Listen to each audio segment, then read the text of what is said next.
Tak všetko sa odvíja od toho, že ako funguje absolútna hodnota. Keď máme absolútnu hodnotu z čísla 3, tak je to číslo 3. Keď máme absolútnu hodnotu z čísla minus 3, tak je to zase kladné, je to číslo 3.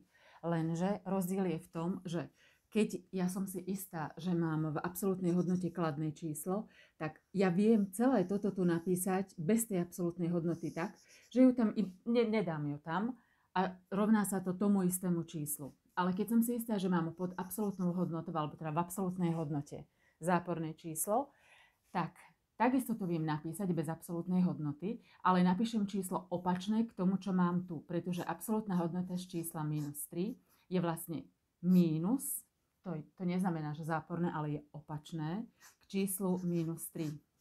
A to sa rovná 3. Neskôr si ukážeme ešte na jednoduché rovnici, ale videla som aj také príklady, že tam boli, ako to vlastne funguje, ako sa to robí, ako sa zbavujeme tej absolútnej hodnoty a potom si dáme ten veľký príklad. Takže máme x minus, koľko to som mala? 3. X minus 3 sa rovná 5. Takúto jednoduchú rovnicu. A teraz, tu ja som si bola istá, že mám kladné číslo a tu som si bola istá, že mám záporné, ale to neviem. Tak ja si vypočítam si nulový bod a ten nulový bod mi rozdelí číselnú os na dva intervaly a keď na jednom bude toto tu záporné, tak na druhom to bude kladné. Takže preto to mám x sa rovná 3. Trojka mi rozdelila číselnú os na takéto dva intervaly. Tento je od minus nekonečno po 3. Dáme si tu otvorený a tu si dáme uzavretý 3 až nekonečno.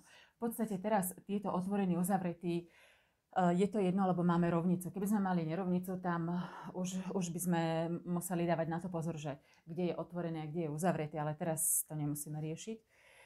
No a ideme. Zoberiem si najskôr tento tu.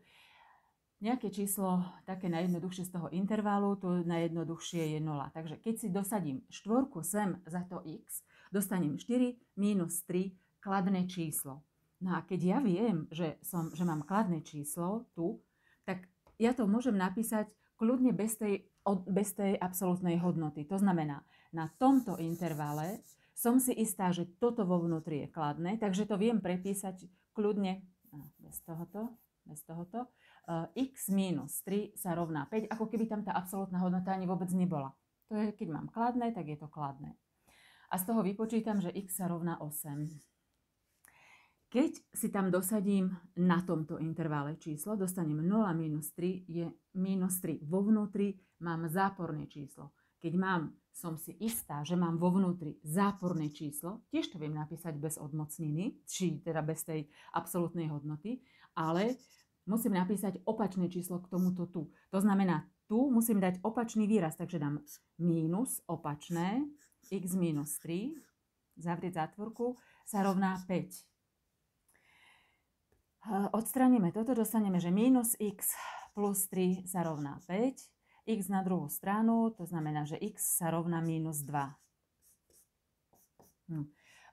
Keď sem dosadím minus 2 minus 3 je minus 5, absolútna hodnota je 5 a keď tam dám osmičku, 8 minus 3 je 5.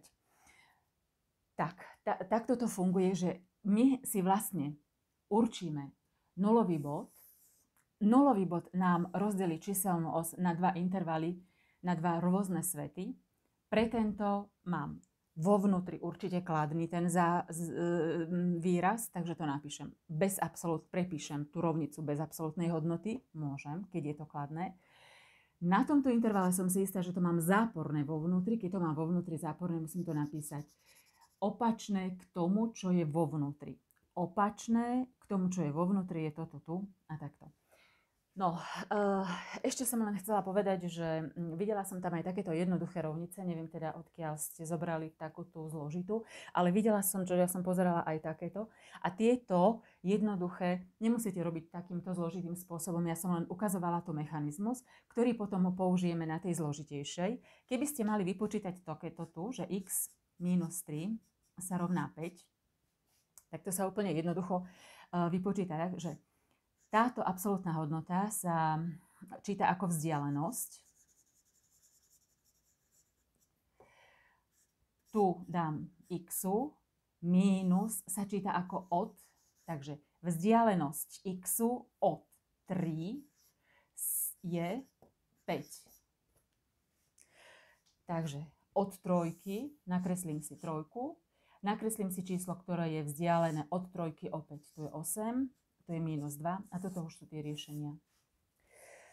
Keby ste mali rovnicu, že x plus napríklad, alebo dajme 3, x plus 3 sa rovná 5,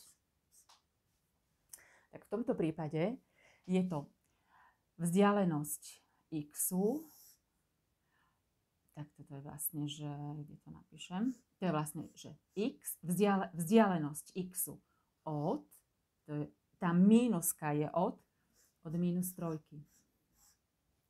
Keď je tu plus, tak počítate s tým, že to je minus trojka, sa rovná 5.